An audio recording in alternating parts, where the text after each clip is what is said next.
Rob, whenever you're ready. Look at Willie until he finished college. I can look at him and tell by his head that he finished college. How you doing, Coach Jeffers? Willie, I'm not gonna find, buddy. I'm not gonna say you finished with honors now, but you finished. Hey, that's all right. We need to get started. I'd like to welcome everyone again to Thursday Orangeburg Touchdown Club. Thanks to our sponsors, the T&D, and our other good sponsors. We're coming to you, and we're having a great time doing it. We have a great show for you today, and appreciate everybody tuning in. It was a very interesting football weekend. I assume that every Clemson fan used every prayer they had ever known to get through that game, but it worked out great. So glad to have everybody with us. At this time, I'd like to turn it over to Hall's fame coach, Willie Jeffries. Thank you, Coach. Oh, thank you, Rob. Robin, when you introduce me, try to talk a little plainer so they'll know that I'm Hall of Fame coach. See, I always practice that so I get the proper introduction. And Rob, you just made history. You just made history this morning. Of all of my introductions, yours is the most recent. So now we'll go on with the show. Coach, I use the word Halls, Halls, Halls of Fame. So you're covered there. Yeah, cough drop. Yeah, cough drop. So yeah, no, that's a cough drop for old people. But anyway, we're so happy to have an illustrious speaker today, Coach Willie Simmons, and Willie. Willie, I think Willie's from somewhere down near Tallahassee, maybe about 15 miles out of Tallahassee, somewhere back out there, because I had a roommate in college from that same hometown where Willie's parents are from. But my roommate's name was Isaac Arnold. Buddy knows him. He could read, write, draw, and trace. He was an excellent student. So now, we are so happy to have Coach Willie Simmons with us. He went to Clemson and the Citadel. Willie, I wanted to ask you while I'm opening up, did you know that little quarterback they had at Wofford that was so good? He ran the option. You remember him, Willie? They had many good ones that run that option. Which one you're talking about particularly? What name? Yeah, the one that what was his name, buddy? The one that was really good. He was from Marion, South Carolina. And he's a Kappa. He's a Kappa too. He's my frat brother too. Anyway, I think of it. I wanted to see if Willie knew him. Yeah, but he was good. He was fast as a small town rumor. But now, so let me. Wofford coach. He's a Citadel. Yeah, he was the quarterback at Wofford. No, I thought Willie might know him. I thought he might know him. They played. That's their big game every year, Wofford. Oh, okay. And this guy was Mr. Wofford. He was the greatest. Wofford. And they tried to get us to play him, buddy, and I wouldn't play him long as he was there. You'll come up with it in a minute because I really wanted to know if now you Willie, you heard of Jack Douglas, haven't you? Yes, sir. Jack Douglas was the quarterback when they beat Carolina. You ever heard of Jack Douglas, the quarterback for the Citadel? Oh, yes, sir. He thinks he's hot. Yeah, he thinks he's hot stuff now. He's in the insurance business. But buddy, while you're looking that up, let's call on our sports editor, or the head sports writer for the Times and Democrat newspaper, and he does a great job. He has a byline, a dateline, and a headline, and they all have to be on time every time. So let's welcome Chris Clark, our friend and sports editor for the Times and Democrat newspaper, for our high school report. Chris. Thanks, Coach. Yes, we had an interesting Friday of games this past week in the T&D region. And we had one that didn't even happen, actually. Orangeburg Wilkinson couldn't play its game against May River because of a power outage at the stadium. However, we had plenty of other games, including one that had plenty of power and scoring. We had then unbeaten teams, Holly Hill Academy and Andrew Jackson Academy, met to decide the region and to set up playoffs. And Holly Hill gave Andrew Jackson its first loss since 2018 with a 40-20 home win. So now this week, we have HHA and AJA among our South Carolina independent school teams who are beginning state playoffs, and they'll start tomorrow night. Holly Hill's hosting WW King Academy. Andrew Jackson's hosting Jefferson Davis Academy. Clarendon Hall is at Richard Wynn Academy, while Dorchester Academy is at Lee Academy, and Calhoun Academy is at St. John's Christian. Also, we have Florence Christian at Orangeburg Prep. The interesting thing with that last one is they met this past Friday. Orangeburg Prep played at Florence Christian, and they lost after leading by 2 touchdowns. So I'm not so sure OP didn't find out at halftime or sometime that they were going to be hosting Florence Christian. They just went kind of plain vanilla on offense. But we'll find out tomorrow night when OP hosts Florence Christian here. Orangeburg Wilkinson has now changed its schedule, and they're playing at Airport tonight, and they've added a game at home next Friday against Lower Richland. So that's how the Bruins will finish out their regular season. Bamberg Earhart posted another shutout this past week, keeping Barnwell off the board. And the Red Raiders will host Edisto tomorrow night for homecoming before starting Class A playoffs as a number 1 seed. So we've got a lot going on, and we're glad that all the teams are getting to play. OW didn't this past week, but now they got 2 games to look forward to. So that's exciting for them. Now let's recognize our players of the week with some other interesting games from this past Friday. Our offensive player of the week, junior running back Dietrich Jenkins, led Lake Marion with 160 yards rushing and 3 touchdowns in Saturday's 50-6 non-region road victory in North Charleston against Military Magnet. It was the first win of the season for the Gators, who will play host to Cross tomorrow night for senior night. Our ATI Physical Therapy Offensive Player of the Week for head coach William Davis and Lake Marion is junior running back Dietrich Jenkins. And they were going to try to be on today, but I don't see where they're on, so we'll go ahead and honor our next player of the week. Our defensive player of the week, senior linebacker Jalen Clifton led Bethune-Bowman with 12 tackles in Friday's 30-14 non-region win at Edisto, as the Mohawks picked up their first win of the season and also spoiled the Cougars' homecoming game. Bethune-Bowman will play host to Columbia High tomorrow night.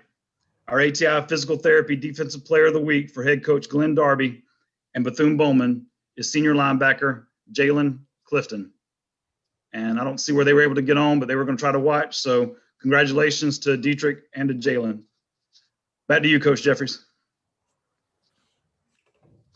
Okay. Thank you very much, Chris. A great job as always, Chris. Thank you so much. We're getting ready now. Well, let me backtrack myself. I was hoping that they would be on. We've had so much success with those players of the week, but they will. The T&D tomorrow will do them justice. I think you will, Chris, to recognize them. Now, I wanted Willie Simmons to hear this because the next guy I'm introducing was my All-American offensive lineman. Yeah, he used to knock people out. He was an offensive lineman, but he had a defensive lineman attitude. That's Coach Buddy Pugh. So without further ado, he's going to come up and talk about the Bulldogs, and he's going to introduce our illustrious speaker today. So let's have him on. And Rob told me no more further ado. Let's welcome our own coach, Coach Oliver Buddy Pugh. Well, thank you, Coach. I appreciate the upgrade in my accolades and my abilities that way. I was all American, only in my own mind, I guarantee you. But I tell you what, I had a great time playing. It's been a long, long time. But we're here trying to figure out, exactly where we're headed with our football season still. But before I get into that, Dietrich and Jalen, and although you're not here, I would like to say congratulations. Sound like you guys had great games. And, I always look forward to seeing the newspaper and seeing you guys in there and hoping at this point, because it's so crazy here with this virus that we don't get a chance to go out at all. The Division I schools don't get an opportunity to go out at all at this point. So all of our recruiting for this coming year it's pretty much got to be done either over the phone or through some kind of Zoom or something of that nature. But in a case like this, I just, appreciate the fact that we get a chance to recognize you guys, and hopefully, I'll see you sometime soon. Hopefully, maybe during the spring when we playing again, maybe y'all can get to come to a game. I don't know if that's possible or not, but at the same time, we'll figure it out. We are still trying to get out of this quarantine deal. We've been in quarantine now for about a week and a half, and looks like we're gonna come out this weekend. We'll get into, we've been able to do some conditioning and that kind of stuff with our athletic trainers, but that's about it now. It's been a long time, and we're looking to get out of that deal and see if we can get ourselves up and running next week or so. So we'll make a decision on exactly where we don't have a lot of time between now and the time we be going home for Thanksgiving. So whether we get up and run again or just wait until January, is still to be determined. So we'll figure this out. I got Coach Willie Simmons on here. I called him Monday to talk to him a little bit, and heck, his butt was on the field practicing. I said, man, what are you doing? He said, man, I say, turn that thing around so I can see them boys, so I can get a little bit of a scouting report. But he wouldn't do it. He decided he was going, kind of talk and just kind of not let me see it. But I talked to a bunch of these guys. I've really had a good time getting to know Willie. I've been knowing Willie for a pretty good while now, because when he left Clemson, he tried to go to FAMU, and FAMU was in the process that year of going to Division I status. And because of that, it was a lateral transfer from Clemson to Florida A&M. So he was ineligible. So at that point, then he decided that he wanted to play, and I think he'd already graduated from Clemson. So he was going down to, play at a place where if he went down the next level, he could play. So he decided that he was going to go to the Citadel. And at the Citadel, one of his good friends, one of the persons that he met was Bud Pugh, my son Bud, who was playing there at the time. And Bud was all jacked up and decided, man, we're going to get Willie Simmons. So, they got him in, and they had a really good year. I think Willie was first team all conference that year at quarterback, and they were 6-6. They hadn't actually had a winning season a long time, and that was the year that they got an opportunity to have a win where they had a non-losing season. I think they were like 6-6, but that was big time for those guys during that time. And Bud just loved them. And of course, not only did Willie know Bud, but at some point or other, Bud ended up marrying a girl, from Clemson who was in school with Willie, Natalie, who kind of runs all our lives at this point. But Willie's the head guy now. He's been all over. He's one of the hot new football coaches in the country now. It won't be long before he'll be the head guy, maybe at Clemson or something one of these days. But he was offensive coordinator for at Middle Tennessee for Rick Stockstill, and he left there and he was at Alcorn with Jay Hobson. Just had wonderful careers. I mean, had wonderful years at both of those places. And from the job at Alcorn, he got the job as the head guy at Prairie View A&M. And Prairie View's down right outside of Houston in Texas, between Houston and College Station, out in there somewhere. And did a wonderful job there. And then from there, then John Eason, who was the AD at that time at Florida A&M. All you guys know John. John was our offensive coordinator at Carolina when I was there. Hired Willie as the head guy at FAMU. And he came in there right off the bat, hot as a firecracker, just tearing people up and all that kind of stuff. And it's done really well. And I'm still hot with him because he beat us up here last year. I told him we was gonna beat the hell out of him, and it didn't happen that way. He actually beat the heck out of us. And but between Willie and Latrell Scott, because those two guys, Latrell is the head guy at Norfolk State, and Willie is the head guy at FAMU. I think I talk to these guys pretty much dang near every day about something. So, I bounce a lot of things off of them, and they try to bounce a thing or two off me, and it's a lot of fun. Willie, to show you the difference between our ages, he and his wife Shay got they got an arm baby. So I'm old and fall apart. Heck, he's still having kids. So it's a little different set of circumstances, in his life. I call him, he got a baby up on it. He got a baby.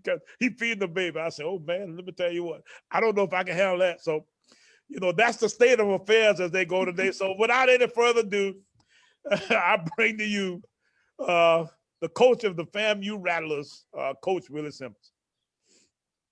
Thank you, Coach Pugh. I appreciate the warm introduction. And Coach Jeffries, I always enjoy hearing you and just learning from you. Obviously, you're a father to all of us in this coaching profession, and you blaze the trail. And we're working hard every day to try to mirror or mimic what you've been able to do throughout your coaching career. So thank you for having me. Coach Pugh extended the invitation last week, and obviously excited to be able to be on. I'd like to thank the Times and Democrat for this opportunity. And again, congratulations to all the high school guys.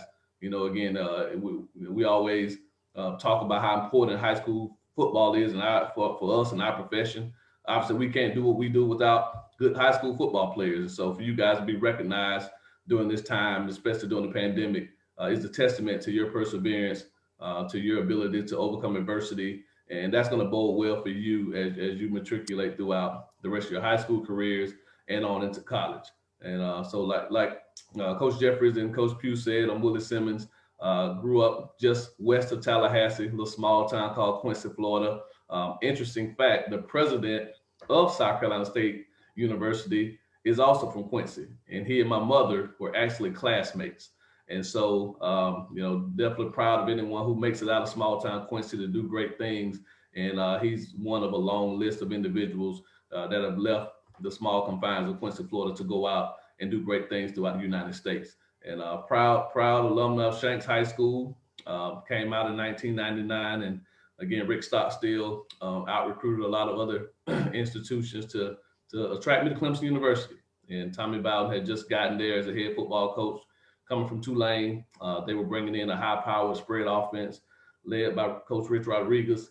And I was excited as a quarterback to be able to play in that spread offense. At the time, they hadn't had much success at quarterback, playing, a option type of offense.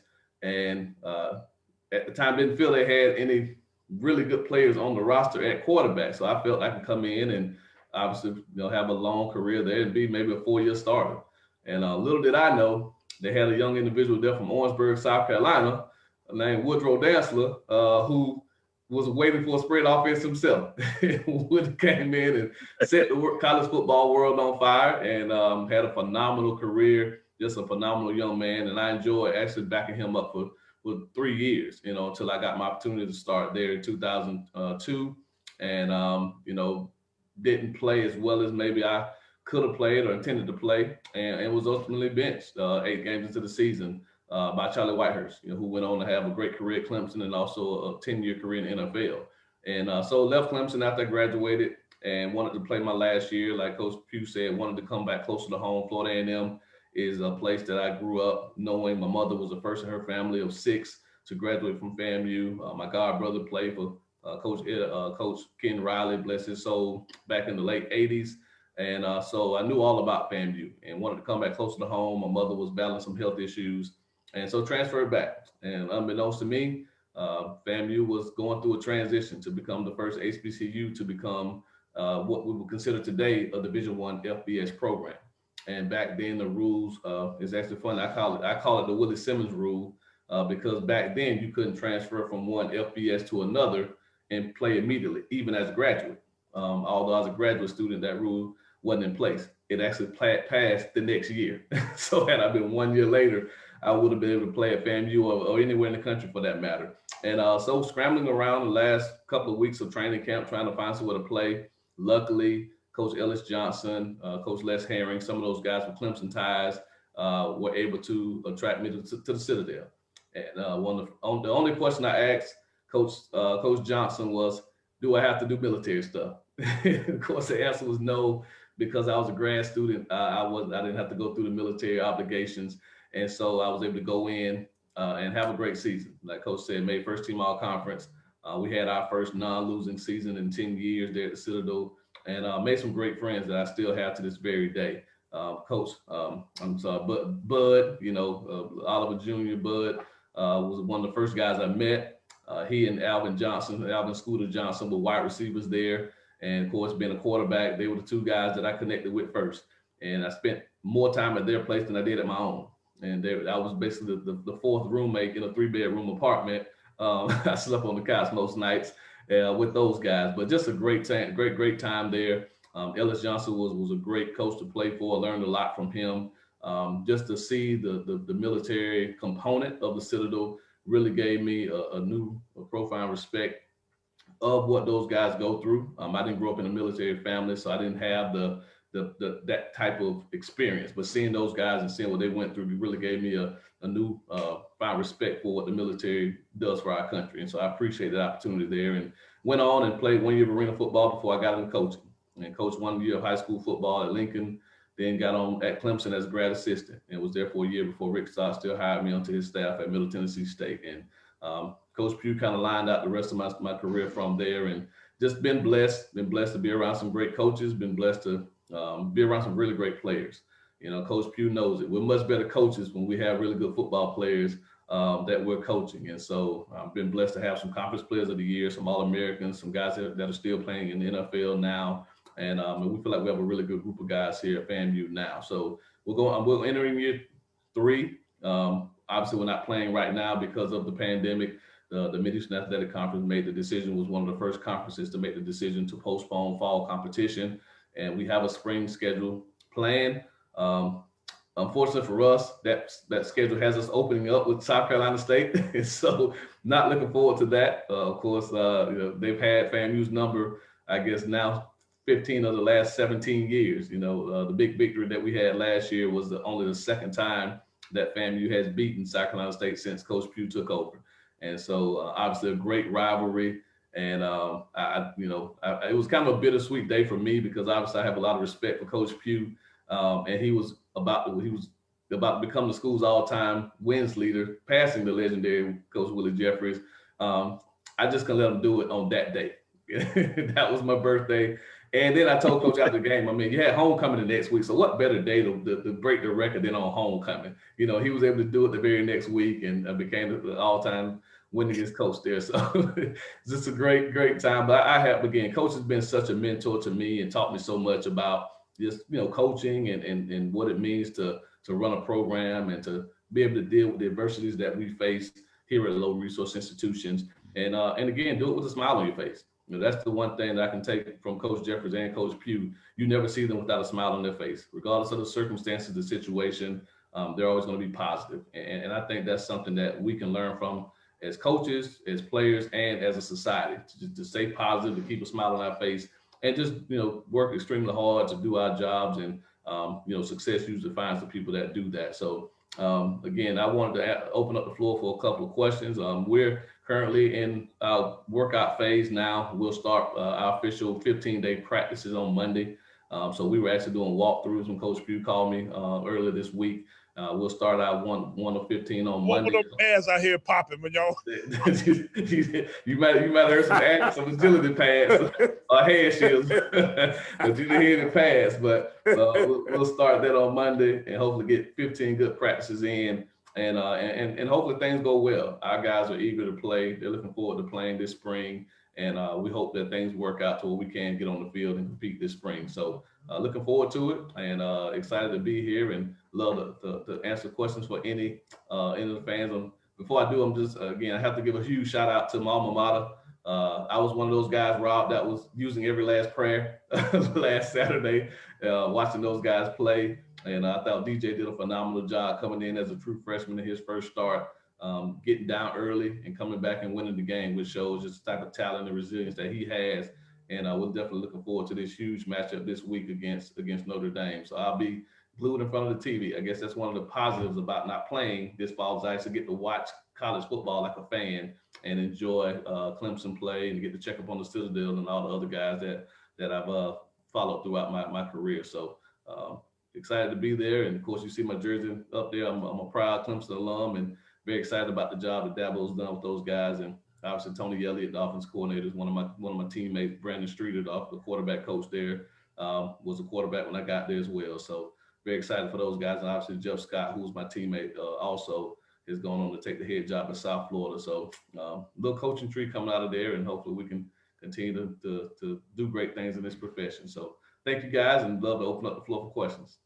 I got one first. I'm the first one, guys. Hold up. I'll beat y'all to the point. Willie, can you talk a little bit about leaving the league and going to the SWAC? Yeah, so, one of the things, obviously, when Dr. John Eason transitioned out as athletic director last year, we hired Courtney Gaucher. And when he got here, we really did a strategic plan to see just how viable we were as a university in the Mid-Eastern Athletic Conference. Obviously, we've been members of the MEAC since, I think, 1978 or 79. Had a lot of great success there. The conference's all-time wins leader as far as wins in the conference. And, but we've had some financial struggles over, it's well documented over the years. And a huge bulk of that comes from travel. Obviously the Mid-Eastern Athletic Conference stretches from the state of Florida all the way up the Eastern Seaboard as far north as Dover, Delaware. And so we look at the fact that we have to take multiple flights every year to play football games. And that's just in football. When you compound basketball and baseball and volleyball and all the other sports that we have, those flights get pretty expensive. And then obviously when you look at the return on that, Dover, the fans from Delaware State probably aren't really excited about coming all the way south to Florida. So we don't get the huge crowds that maybe we would get if we were in a more regional conference. And so we looked at the games that we've had over the last few years against Southern, against Jackson State, those type of schools. And so those are some of our largest games outside of homecoming. And so we just felt that it made a lot more sense for us to position ourselves to be in a conference that was a lot more regional. And obviously the Southwestern Athletic Conference is a now Florida, Alabama, Mississippi, Louisiana, and Texas conference. And so most of the teams that will play in our Eastern Division are either in Alabama or Mississippi. And so to put it in perspective, the closest conference game that we have in the MEAC outside of Bethune-Cookman is South Carolina State, which is about an eight and a half hour drive. There's no school in the Eastern Division that we will play that's that far for us. So Montgomery, Alabama is less than 3 hours away. Huntsville, Alabama is about 5.5. Jackson, Mississippi is about 6.5. And then Itta Bena, Mississippi is right at about 8. And so we're a lot closer to the schools that we will play now. We feel like that'll help us revenue-wise, and it will allow us to have some larger crowds at home because obviously those schools will travel well. And the SWAC has been the nation's leader in attendance 37 of the last 38 years. And so we feel like from a financial standpoint, it will definitely help us to be able to be in a conference that fits us more regionally as opposed to a conference that stretches up the East Coast. Okay, Coach. What is your fondest memory at Clemson? Rob Hibbets. So I'm sorry, say it again, Rob. What was your fondest memory at Clemson? Oh man, there's so many. Of course, you never forget the first time you run down the hill. That's just a memory that you always cherish. It's just something special about that place. Driving down, coming from Madison, seeing the Tiger Paws on the highway. It feels like home, and that was one of the things that attracted me to it. I'm a small town guy. My mother was petrified of the idea of me leaving home. But when she got on campus and just felt the warmth, she knew it was the right place for me to be. So there are a lot of just off the field memories. As a player, you have so many on the field memories, but those fade. And we even tell our players that those on the field memories will fade.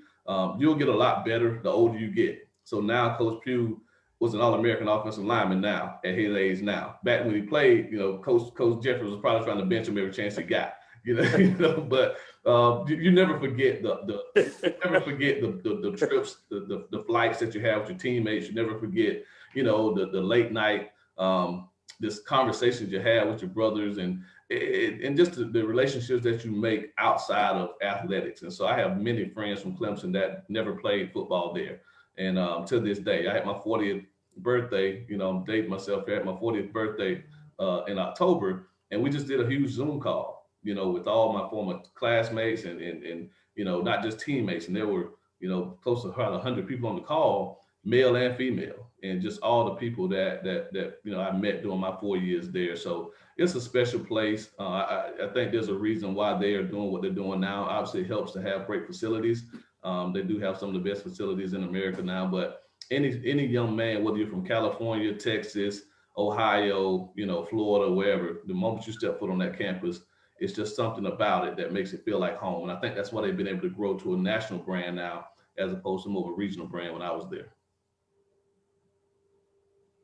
Okay, I'm gonna go again, Okay, buddy. Willie, I have a question. Okay. Yes, sir. What do you go ahead, Rob, and hog the show. Go ahead. Go on, Rob. Go ahead. What part of coaching do you coach? The offense? Do you call the plays? What do you do? Yeah, so I was a quarterback, obviously. So I kind of cut my teeth on the offensive side of the ball and became a coordinator. And once I became a head coach, I wasn't ready to give it up yet. So I still call the plays on the offensive side of the ball. And now I'm actually working with the running backs because we have a full staff, but I lend more coaches to the defensive side of the ball because I'm an offensive-minded coach. And so we actually only have 4 full-time coaches on offense. And so that leaves us one position short. So I work with the running back. So when Coach Pugh called me the other day, I was actually going through some bag drills with my running backs. But I do call the plays. People have been asking me for years if I'll ever give it up. I'm not sure. It just, I love calling plays. I love game planning. And until we play teams like South Carolina State that make it hard for you to score, then I want to turn it over to somebody else. But I do call the plays, and I've worked with the quarterbacks, the running backs, the receivers, pretty much everywhere on offense with the exception of the offensive line. Okay, Willie, I guess every week Rob Hibbets, he hogs the show because he asks 3 and 4 and 5 questions. So we just let him go on. Willie, you alluded to something that I think Coach Pugh and I don't know if Coach Pugh followed up. We're with a coaches coalition headed up by Coach Loxley up at the University of Maryland. And what they're trying to do is help young coaches go to a higher level. And you mentioned something that I've always thought the best way to land in a college job is being a graduate assistant. Now, Coach Pugh is one of the few who started out in high school, same as I did, started out at the high school level. And it's so difficult to get on as an assistant coach at a college or university. But you mentioned that you stayed on and you were a graduate assistant. And I tell young coaches that is by far the best way to get into Division I or to get into college coaching, because once you become a high school coach, unless you have 3 or 4 real outstanding athletes, and a lot of coaches piggyback on those guys, they'll get a job in college that way. But I'm so happy you said that you stayed on and you became a graduate assistant. It reminds me of Coach Dave Wanstead was playing tackle for us at Pittsburgh when I was there, and we convinced him to stay on with Coach Majors and be a graduate assistant. And we look up, Jimmy Johnson, one of the coaches, got the head job at Oklahoma State, and he took Dave with him. He became the head coach at Miami. He took Dave with him. He became the head coach of the Dallas Cowboys. He took Dave with him. And then you look around, Dave is the head coach of the Chicago Bears. And then Jimmy saved a job at the Miami Dolphins for when he got let go with the Bears. So I'm so happy that you mentioned that, because in our coalition, Buddy, you didn't tune in last night. We had a session last night trying to help young coaches. So Willie, a long way around Robin's Bond to say that. But Willie, before I go, I want to tell you about Buddy Pugh. Buddy's senior year in high school, you know these superlatives. Willie, you get superlatives in the yearbook. Buddy was voted most athletic. The way he did that, he was homeschooled. He was the only one in the class. But anyway, let's let's allow another question. Maybe Chris has one or whatever. And Willie, you've been fantastic. My roommate was from Quincy, Florida, and Buddy knows him. His name was Isaac Arnold, the late Isaac Arnold, who coached in Augusta, and he coached with Bill Davis and Buddy and those on the same staff. So we're very familiar with Quincy, Florida. Now I'm going to get off, and my wife doesn't allow me to talk much around the house. That's why I love to talk with Touchdown Club. Any other questions? Well, I was going to ask Willie if you had any good story or funny memory with Woody Dantzler, and also, I guess on the serious side, just how is it looking back, seeing the foundation y'all laid at Clemson for where they are now, and you and Woody and Brandon and all the quarterbacks who kind of got things going and the program the way it's grown? Well, I could tell this story about Woody, and I know he wouldn't mind, because he always, whenever we talk now, his only question is, how are you coaching? Like, how do you sit there and watch film like that over and over again? Because, Woody hated film. He hated watching film. He hated, all the intangible stuff about being a quarterback. Woody hated it. He loved to go on the field and practice. He always had a great attitude. And obviously he was one of the most talented individuals I've ever been around. But we played for a pretty intense coach. Rich Rodriguez did not play. And, some of the things that he did to us obviously wouldn't go over in today's game because of, just the way we have to interact with our young men. But Rich was big on us knowing the coverage. And so Woody would be in, obviously, and he, would he make a mistake or miss a read or whatever, Rich would just, stop and, Woody, what's the coverage? And Woody didn't know, because he wasn't trying to read the coverage. He was going to throw to the open man who we felt was open. And so he'd throw up a 1 or 2 or 3 and he'd be wrong, and Rich would just lose it. And so by that time, Woody's probably in the top 3 or 4 mid-season for Heisman. So I know, Woody's not coming out. No matter what he does, he's not going to come out. So I just got tired of Rich busting at him. So I would stand behind Rich, and he would ask Woody what the coverage is, and I'd put up a 1 or 2 or 3, and so Woody could at least answer the question right. And he'd ask the question right, and then we'd go on for the rest of practice. But, it was, I think Woody, I give Woody a lot of credit now, because I think Woody got me into coaching, because I tell people, I never thought about coaching while I played. It was not even on my radar. But Woody would come, when he came off the field, he would come to me first before he picked up the phone to talk to Coach Rodriguez or Coach O'Kane when Rodriguez left. He would come to me and say, Willie, what did you see? And I tell him what the defense was doing, and we run this concept, they're spinning the coverage, you throw it to this person here. And, so without even knowing it, I was becoming a coach on the field. And I think that gave me a great foundation of how to communicate with the quarterback, So I thank him all the time, but that was, there's a lot of funny stories, but that was probably the one that we talk about the most, that I bailed Woody out of a lot of butt chewing by Rich Rodriguez by just telling him what the coverage was, because he didn't know. He didn't have a clue. Willie, Okay. I wish I had hold up for a second, Coach. I wish I had known that Mike O'Kane coached you as a quarterback coach. Is that right? Yes, sir. After Rodriguez left. From Orangeburg, and he was my high school quarterback. And wow. And he lives here right now or somewhere close by. If I had known that, I'd have got him to come on today, because he would have loved to see. Oh yeah, that's great. We love Coach O'Kane. Night and day. When I tell you, we left from Rich Rodriguez to O'Kane. The first time when O'Kane got there, and one of us threw a pass, and he said, "Good job." Like, we all kind of looked around each other like, oh, what does that mean? Good. We never heard "good job" Rich Rodriguez. So the fact that Coach O'Kane would congratulate us for doing the right thing, it was a new experience. But no, we love playing for Coach. He's a phenomenal coach, phenomenal man. He's a good guy, man. He really is a good guy. Yeah. All right, Coach. I think y'all done. Okay. Willie, thank you again, Willie. And I want to congratulate Jalen and Dedrick again. I want to tell both of these young men, you have to prepare for success. You must prepare for success. You don't go down the street and bump into success. You have to prepare for it. So you two young men, you keep trying. Buddy, you and Willie, that's going to give you something to talk about at Banquest. You prepare for success. You just don't bump into it. So, Willie, thank you. Willie, you're such a well-spoken guy. You used a big word, petrified.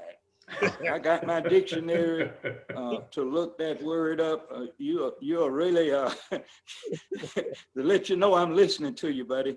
Well, So without further ado. One thing, Coach, before I let you go. Go ahead.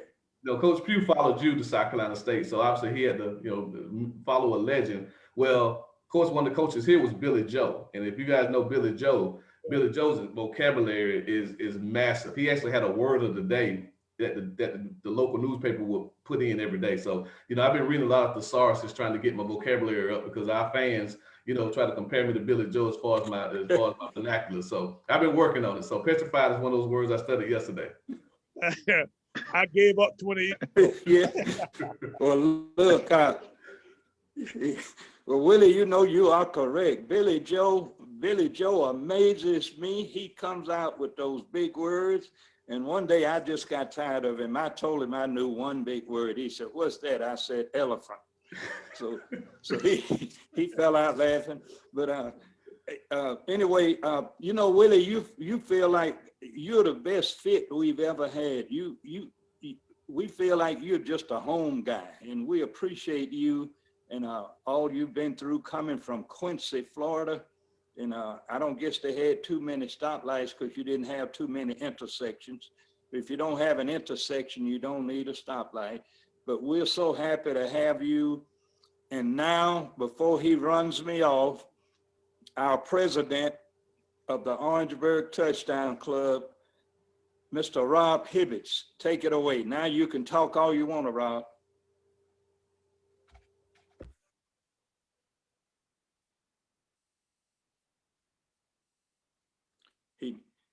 Maybe. He's on mute right now. Unmute, Rob. There we go. Maybe he had an insurance contract. Coach Simmons, thanks so much for your appearance today. You should be very proud of all your successes, and we know you'll have many more. You're a fine man, and appreciate you taking the time to be with us today. And I know you're very anxious to get back to playing, and I hope that occurs soon. Coach Jeffries, when I introduce you, I use the word halls. That's plural for hall. Okay, so you're in several halls of fame. So I try to bring your record up to where it should be. So I'm doing the best I can. Next week, I thought you were talking about cough drops. No, I'm talking about your great career. Our speaker next week is Coach Charlie Strong. He's been in this area for years, all over the place, and he should be a great speaker for next week. I'd like to thank Dietrich and Jalen, congratulate them on their awards this week. And once again, we're sorry we can't be joined with your parents and your coaches to share this award, but we wish you much success for the rest of the year, and I know everything will be great for you. Our Pick'em contest, we either had too many entries or Andy got tired of giving the award to the same family. So he did not give me a Pick'em winner this week, so we'll have it next week. So let me put up the games for next week so you can pick them. Is that good? Hold it back a little bit. Yeah. Okay. The games are BYU and Boise State, Michigan and Indiana, Florida and Georgia, Pittsburgh and Florida State, Tennessee and Arkansas, and the total points for Texas A&M versus South Carolina. Raise it up a little bit, Rob. Hey, perfect. Cool. Right there. All right, let me go over them again real quickly. That's BYU at Boise, Michigan versus Indiana, Florida versus Georgia, Pittsburgh versus Florida State, Tennessee versus Arkansas, and the total points of the Texas A&M South Carolina game. Email it to Andy Hunter 0122@gmail.com. Wish everybody a lot of luck for our Chestnut Pick'em contest of the week. Well, that'll do us for today. We appreciate everybody joining in. And we had a great time. I know it'll be a super college football weekend this weekend, and along with the high schools. So everybody have a great college and high school football weekend, and we'll see you again here next Thursday. And thanks again. Take care.